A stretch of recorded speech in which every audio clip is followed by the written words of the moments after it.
좋은 교회, 좋은 TV. 하나님을 믿지 않는 사람들은 돈을 벌기 위해서 참 열심히 살아갑니다. 그들은 자기들이 지혜롭다라고 말을 하면서 돈 버는 일에만 열심을 내고 있죠. 그런데 우리는 하나님을 예배하고 어려운 이웃들을 돌아보고 우리의 에너지를 우리에게 쏟는 것이 아니라 하나님과 이웃들에게 쏟아야 하지요. 그러다 보니까 세상의 지혜로 볼 때 어리석고 어리석어 보입니다. 그렇다면 정말 이 세상을 살아갈 때 어떤 것이 참된 지혜로 사는 것일까요? 오늘 말씀을 통해서 어떤 사람이 지혜로운 사람인지 함께 살펴보도록 하겠습니다. 어리석은 자는 그의 마음에 이르기를 하나님이 없다 하는도다. 그들은 부패하고 그 행실이 가증하니 선을 행하는 자가 없도다. 여호와께서 하늘에서 인생을 굽어 살피사 지각이 있어 하나님을 찾는 자가 있는가 보려 하신즉 다 치우쳐 함께 더러운 자가 되고 선을 행하는 자가 없으니 하나도 없도다. 죄악을 행하는 자는 다 무지하냐? 그들이 떡 먹듯이 내 백성을 먹으면서 여호와를 부르지 아니하는도다. 그러나 거기서 그들은 두려워하고 두려워하였으니 하나님이 의인의 세대에 계심이로다. 너희가 가난한 자의 계획을 부끄럽게 하나 오직 여호와는 그의 피난처가 되시도다. 이스라엘의 구원이 시온에서 나오기를 원하도다. 여호와께서 그의 백성을 포로된 곳에서 돌이키실 때 야곱이 즐거워하고 이스라엘이 기뻐하리로다. 오늘 시편은 다윗의 시다라고 말씀하고 있죠. 1절 말씀입니다. 어리석은 자는 그의 마음에 이르기를 하나님이 없다 하는도다. 그들은 부패하고 그 행실이 가증하니 선을 행하는 자가 없도다. 다윗은 어리석은 사람에 대해서 말하고 있습니다. 다윗은 왕이고 지혜로운 사람이었죠. 세상 모든 것을 가졌고 이스라엘을 역사상 유례없는 가장 큰 나라로 부흥시키고 강하게 만들었던 사람입니다. 어느 누가 다윗을 보고 지혜롭지 못하다라고 말할 수 있을까요? 그런 다윗이 어리석은 사람에 대해서 이렇게 말을 합니다. 그들은 마음에 하나님이 없는 사람이다 라고 말하고 있습니다. 누가 어리석은 사람이라고요? 마음에 하나님이 없는 사람. 이 사람이 어리석은 사람입니다. 왜냐하면 그들이 행하는 모든 것들은 부패하고 악하기 때문이죠. 부패하다라는 것은 썩어 빠졌다라는 의미입니다. 하나님을 믿지 않는 사람들이 지혜롭다라고 말하는 그 모든 일들은 냄새나는 악취나는 일이라는 것이죠. 의로우신 하나님께서 보실 때에 너무나 부패하여서 심한 악취가 나는 그러한 일들이다라고 말씀하고 있습니다. 결국에 그들은 선을 행하는 자가 아무도 없습니다. 악한 자 중에 누가 선을 행합니까? 자기 자신만을 위해서 살아갈 뿐이죠. 그래서 하나님께서는 하늘에서 인생들을 굽어 살피십니다. 그래서 2절 말씀에 보니까 하나님께서 의로운 사람을 찾으십니다. 지각이 있어 하나님을 찾는 자가 있는가? 지각이 있다라는 것은 지혜로운 사람을 의미합니다. 그러니까 이 세상에서 지혜로운 사람, 그래서 하나님을 찾는 사람이 있는가? 하나님께서 열심히 찾아보시는데요. 3절 말씀이죠. 다 치우쳐서 함께 더러운 자가 되었다. 그리고 선을 행하는 자가 하나도 없다라고 말씀하고 있습니다. 치우치다라는 것은 빗나간다, 돌이키다라는 말입니다. 그러니까 하나님께서 말씀하신 그 의로운 길, 올바른 길로 가는 것이 아니라 굽은 길, 잘못된 길로 돌아간다라는 것이죠. 결국에 그들은 다 더러운 자, 썩어 빠진 사람이 된다라고 말씀하고 있습니다. 결국에 그들 가운데 선을 행하는 사람은 하나도 없습니다. 하나님을 믿지 않는 사람들 가운데 선을 행하는 자가 있는가 찾아보셨는데 결국에 하나도 없고 그들이 행하는 모든 것은 다 악한 것이고 모든 사람들이 그 악한 것들을 쫓아 살고 있다라고 말씀하고 있는 것이죠. 결국에 노아의 홍수를 우리가 기억할 수 있을 것 같아요. 이 세상 사람들이 지혜를 내서 살아간다라고 하는 것은 결국에 죄를 만들어내는 것이죠. 이 세상에 악을 가득 채워나가는 이 노아 시대의 사람들과 똑같습니다. 그래서 로마서 3장의 말씀은 우리에게 이렇게 말씀하시죠. 의인이 하나도 없다라고요. 그런데 정말 의인이 하나도 없을까요? 오늘 말씀에 보니까 5절에도 의인의 세대, 이 세대라는 것은 무리를 말하고요. 6절 말씀에도 가난한 자의 피난처가 되신다라고 말씀을 하고 있고 7절 말씀에 이스라엘의 구원자가 되신다라고 말씀을 하시네요. 그렇다면 의로운 사람이 하나도 없는 것은 아닌 것 같아요. 오늘 말씀에서 강조하시는 것은 하나님께 은혜를 입지 않고서는 의롭게 살아가는 자가 하나도 없다라는 것을 말씀하시는 것입니다. 결국에 우리가 예수님을 믿고 하나님을 믿는다라는 것은 우리의 의로움과 우리의 지혜로 하는 것이 아니죠. 세상의 지혜로는 절대로 하나님을 믿을 수가 없습니다. 너무나 어리석은 일이고 너무나 큰 손해이죠. 하지만 우리가 하나님을 믿고 하나님을 위해서 살아간다라는 것은 이미 우리가 하나님의 은혜를 입어서 하나님을 믿게 되는 것이고 하나님을 위해서 살게 되는 것입니다. 우리의 힘과 의지가 아니라 하나님께서 그렇게 살게 하시는 것이죠.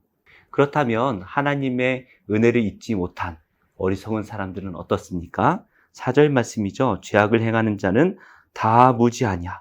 그들이 떡 먹듯이 내 백성을 먹으면서 여호와를 부르지 아니하는도다. 하나님의 은혜를 잊지 못한 사람들은 결코 하나님을 부르지 않습니다. 그들은 선한 자들을 떡 먹듯 한다라고 말씀하고 있죠. 하나님을 믿지 않는 사람들은 어려운 백성들을 보고 도와주는 것이 아니라 오히려 그들을 수탈하고 힘들게 만듭니다. 이것이 바로 믿지 않는 사람들이 흔하게 하는 일들이죠. 선을 행하는 것이 아니라 오히려 어려운 사람들을 더 힘들게 합니다. 이것이 세상의 지혜다라고 말합니다. 그런데 이렇게만 세상이 돌아간다면 너무나 불행하겠죠? 하나님이 살아계시다면 이렇게 놔두지 않으실 것입니다. 그래서 다윗은 5절의 말씀을 고백하죠. 그러나 거기서 그들은 두려워하고 두려워하였으니 하나님이 의인의 세대에 계심이로다. 이 악한 사람들이 깜짝 놀랄 일이 생깁니다.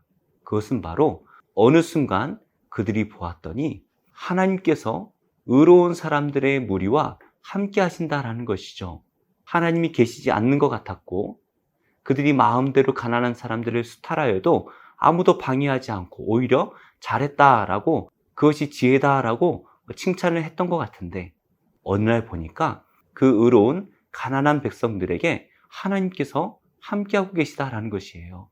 6절 말씀이죠. 너희가 가난한 자의 계획을 부끄럽게 하나 오직 여호와는 그의 피난처가 되시도다. 이 악한 사람들은 하나님이 계시지 않는 줄 알고 이 가난한 사람들이 어떻게 계획을 세우면 그것을 부끄럽게 만듭니다. 그 계획이 이루어지지 못하도록 방해하거나 오히려 가난한 사람들이 가지고 있는 그 작은 것들을 빼앗아가지요. 그런데 하나님께서 그 사람들의 피난처가 되신다라고 말씀하시는 거예요. 악한 사람들은 하나님을 믿지 않기에 자신들이 세상을 마음대로 할 수 있을 것처럼 생각합니다. 그런데 하나님께서 세상을 주관하고 계시다. 그리고 어려운 사람들을 돕고 계시다라는 것을 깨달을 때에 그들은 깜짝 놀랄 수밖에 없을 것입니다. 왜요? 자신들이 지금까지 행했던 그 모든 죄악들이 드러나기 때문이죠. 7절 말씀입니다. 이스라엘의 구원이 시온에서 나오기를 원하도다. 여호와께서 그의 백성을 포로된 곳에서 돌이키실 때에 야곱이 즐거워하고 이스라엘이 기뻐하리로다. 비록 의로운 사람들이 포로된 자들처럼 억압받으며 살아갈 때가 많이 있습니다. 그러나 하나님의 때가 되면 반드시 하나님께서 포로된 자들을 자유케 하실 것입니다. 그때가 되면 악한 사람들은 두려워서 떨 수밖에 없겠지요. 말씀의 결론을 맺겠습니다. 세상의 지혜는 하나님이 없다라고 말을 하고 하나님을 섬기는 것을 어리석다라고 말을 합니다. 그러나 우리는 하나님이 계심을 분명히 믿지요. 하나님께서는 이 세상을 통치하고 계시고 악한 자들의 그 악을 내버려 두지 않으십니다. 마지막 날 반드시 심판을 하시죠. 그러나 우리가 하나님을 믿는다라고 해서 자랑할 것도 없습니다. 왜냐하면 우리가 하나님을 믿는 것이 우리의 지혜와 우리의 의로움 때문이 아니죠. 하나님께 그저 받은 은혜일 뿐입니다. 그래서 우리는 자랑하는 것이 아니라 늘 겸손하게 하나님께 감사한 마음으로 찬양을 돌리고 또 하나님의 말씀대로 또 하나님께서 주시는 그 지혜대로 이 세상에서 선을 행하고 의롭게 살아야 하는 것이죠. 어떻게 보면 우리가 하나님을 알지 못하는 이 악한 세대 가운데 빛과 소금의 역할을 감당해야 될 것입니다. 어두운 세상 속에서 어두운 가운데 살아가는 이 사람들을 향해서 하나님이 살아계심을 우리가 예수님의 빛을 비추며 살아내야 하는 것이죠.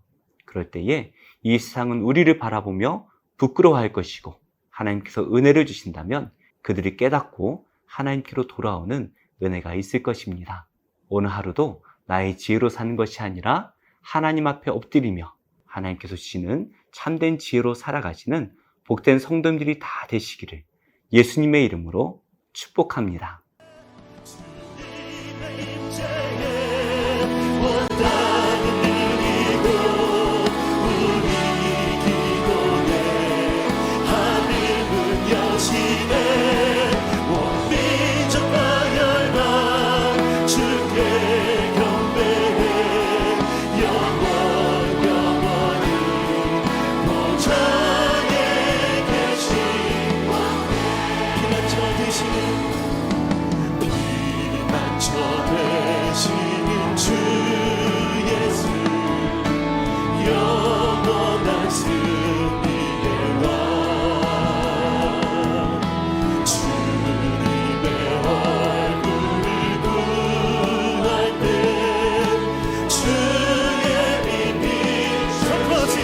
전쟁은 주님께 속했네.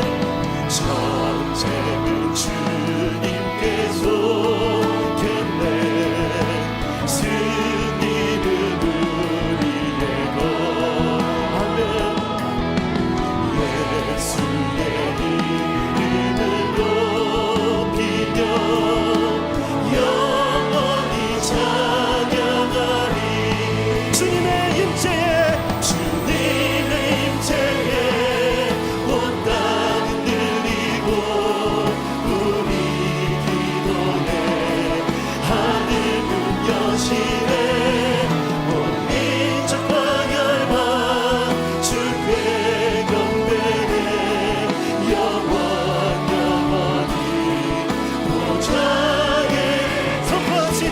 전쟁은 주님께 속했네. 전쟁은 주님께 속했네. 승리는 우리의 것.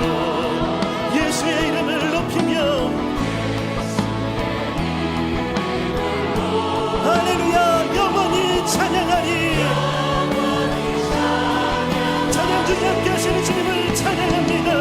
주님의 임재에 온 땅은 들리고 우리 기도에 하늘문 여시네.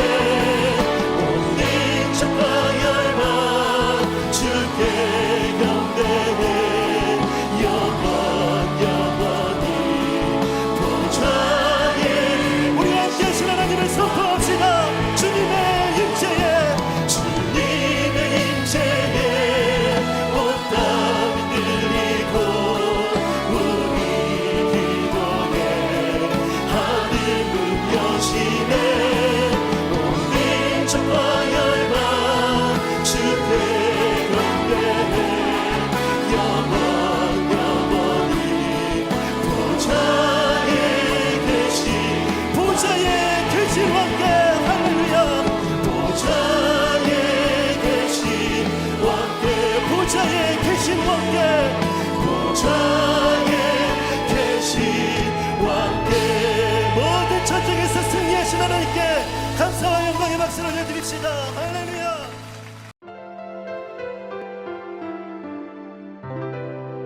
좋은 교회, 좋은 TV